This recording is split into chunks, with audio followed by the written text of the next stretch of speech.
So here we are going to complete the passage. We'll begin from the next. Let's continue part. That's page 65. As usual, once we are done the full text, we will begin with the activity. Till now, first let's complete the text. Next morning, as usual, the monkey jumped onto the rock and landed on the river island. So the next morning also, the same way the monkey used to go to that island, he followed it back. Seeing this, the crocodile swam to the rock. He lay still on the rock, keeping his head and tail well underwater. So, what did the crocodile do?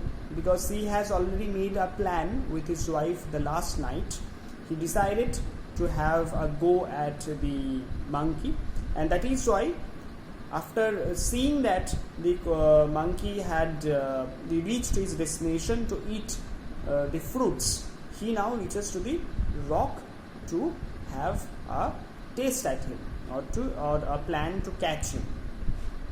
And what does he do? He, according to his wife, the plan that has been devised by his wife, that he behaves like he is the rock, and he keeps his head and tail well underwater, making himself look like a still rock.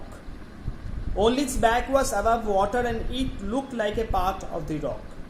So the back of him was the only thing that can be seen, but it never looked that it was the back of a crocodile, because he almost mingled with the rock. He almost posed like a rock, so it looked like that it was a big part. The rock has all of a sudden turned bigger, and he is the part of the rock.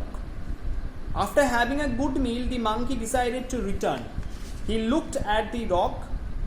Strange, the rock has become so large. He thought, it wasn't so big when I came here. Possibly that crocodile is playing a trick again. He's lying there pretending to be a rock.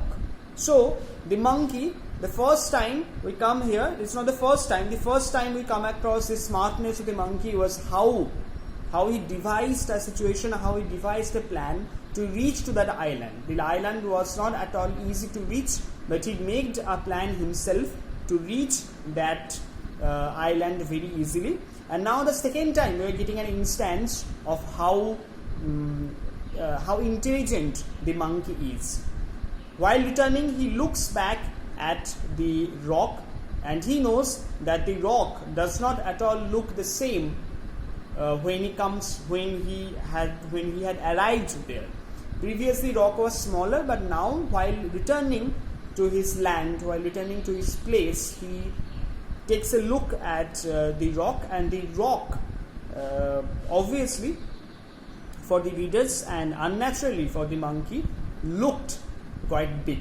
It looked bigger than it was. So he understood that the crocodile is playing a trick.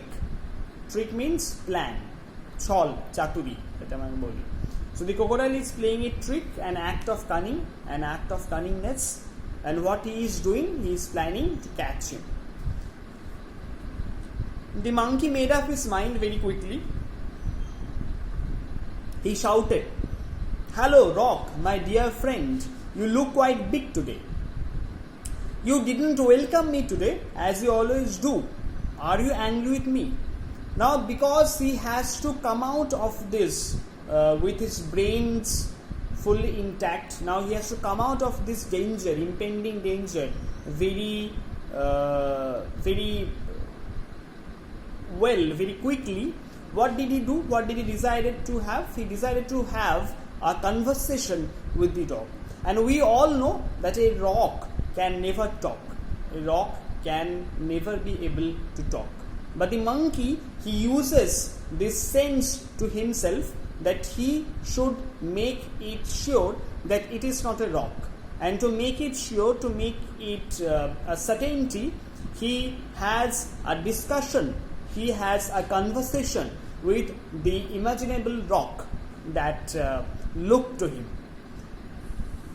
And how did he welcome him? How did he come to this point? It looked like that he almost complained to the rock that the rock is looking bigger as usual than it was, and also that he did not welcome the monkey as it used to do previously.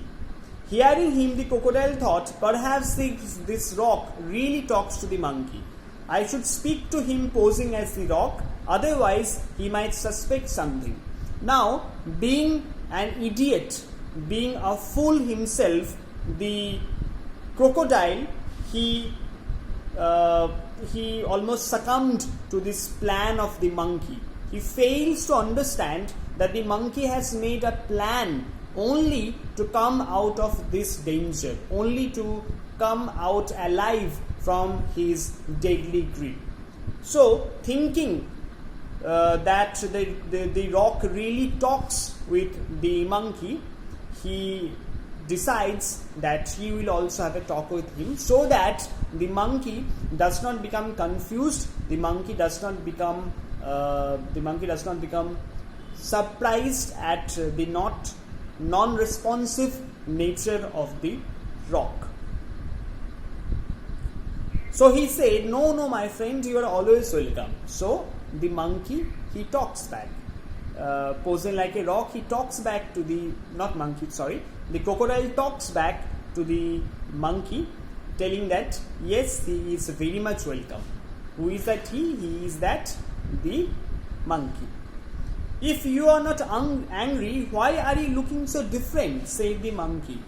Now, the monkey, he wanted to know the real truth. He wanted the crocodile to be impatient. He wanted the crocodile to be confused, more confused. That is why he asked another question to the crocodile, and the question was about the size of it. Why was the rock looking so bigger than it used to look previously?